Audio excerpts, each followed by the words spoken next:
चतुर बाहु। दुर्गा नदी के किनारे बसा एक गांव फूलपुर। गांव में कुछ 100-150 लोग रहते थे। अंजलि, जो कि पास ही के जिले में रहती थी और 12वीं पास कर चुकी थी, उसके पिताजी ने बेटी को जल्दी विदा करने के लिए उसकी शादी फूलपुर गांव के मुकेश से करवा दी थी। मुकेश कभी स्कूल नहीं गया था और इस कारण वो पढ़ा लिखा नहीं था और बाकी गांव वालों की हालत भी मुकेश जैसी ही थी। मुकेश के घर में उसके माता पिता भी रहते थे। सासू माँ, मैं बाहर मंदिर तक जा रही हूँ, आधे घंटे में आ जाऊंगी। अरे अभी कहीं जाने की जरूरत नहीं है, चुपचाप जाके रसोई में रात के खाने की तैयारी करो।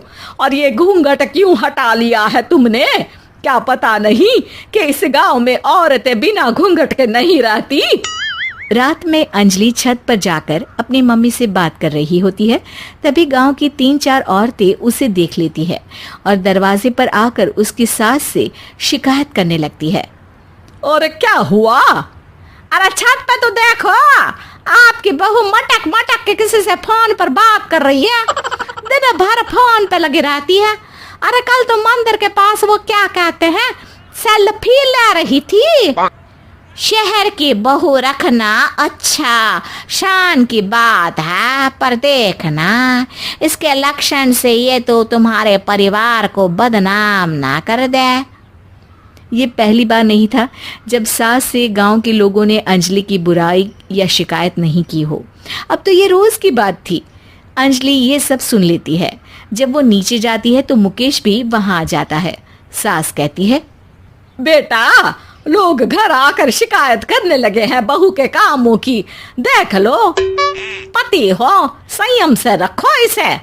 माँ जी, मैं तो अपनी माँ से बात कर रही थी, क्योंकि यहाँ कोई बात करने लायक ही नहीं है और अब मैं माँ के पास ही रहूंगी। वहाँ क्या रहना, वहाँ बाहर के लोग तो ठीक है, पर घर के लोग भी इज्जत ना दे सके। अरे नहीं नहीं अंजलि, ऐसा नहीं है, धीरे धीरे सब ठीक हो जाएगा, तुम फिक्र ना करो। अरे बस कुछ बोलना ही नहीं है, सर पे चढ़ा रखा है बहू को। सास मुकेश की नरम बात सुन के वहां से मुंह चढ़ाकर चली जाती है।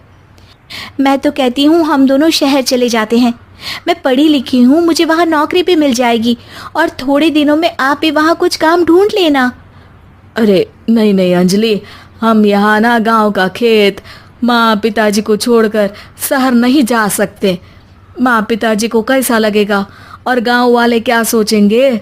ये कहकर मुकेश सोने चला जाता है और अंजलि की गांव वालों द्वारा बुराई का सिलसिला बहुत दिनों तक चलता ही रहता है। लेकिन अंजलि गुस्सा ना दिखाते हुए समझदारी से काम लेती है। बारिश का मौसम चालू हो जाता है। जोरदार बारिश से पूरे गांव में हाहाकार मच जाता है। दुर्गा नदी में बाढ़ आ जाती है और बाढ़ का पानी पूरे गांव की फसल तबाह कर देता है। फसल की ये हालत देखकर गांव वाले निराश हो जाते हैं और बात तो यहाँ तक पहुँच जाती है कि कुछ लोग तो अंजलि को इस सब का दोषी ठहरा देते हैं।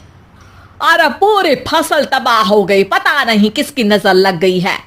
अरे जब से चौधरी परिवार में ये शहर की बहू आई है ना, तब से ही गांव की शांति चली गई है।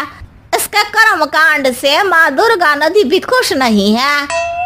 ये सब सुनकर बेचारी अंजलि रोते हुए अपने घर चली जाती है। कुछ दिन बाद सभी गांव वाले अपनी फसल का मुआवजा लेकर अपने अपने घर आते हैं। मुकेश भी 1500 लेकर आता है। अंजलि को जब पासबुक दिखाता है तो अंजलि हैरान हो जाती है। अरे, ये पासबुक में तो उन्होंने 4000 की एंट्री करी है और आपको सिर्फ 1500 दिए। सच में? अरे वो सरकारी अफसर आपको बेवकूफ बना रहे हैं। सरकार की तरफ से हमें 4000 मिले हैं, लेकिन बाकी का सारा पैसा खुद ही खा रहे हैं। आप लोग के अनपढ़ होने का फायदा उठा रहे हैं। ये सब सुनकर मुकेश परेशान हो जाता है, लेकिन अंजलि उसे हिम्मत से काम लेने को कहती है और सुबह होते ही मुकेश को पंचायत कार्यालय ले जाती है और साथ में गांव के और लोगों को भी। आप सरकारी बाबू क्या गांव के लोगों को बेवकूफ समझते हैं? आपको क्या लगता है ये पढ़े लिखे नहीं है तो आप कुछ भी मनमानी करेंगे? ये बेचारे दिन रात इतनी मेहनत करते हैं, ये हमारे अन्नदाता हैं और आप इनके साथ ऐसा धोखा करते हैं।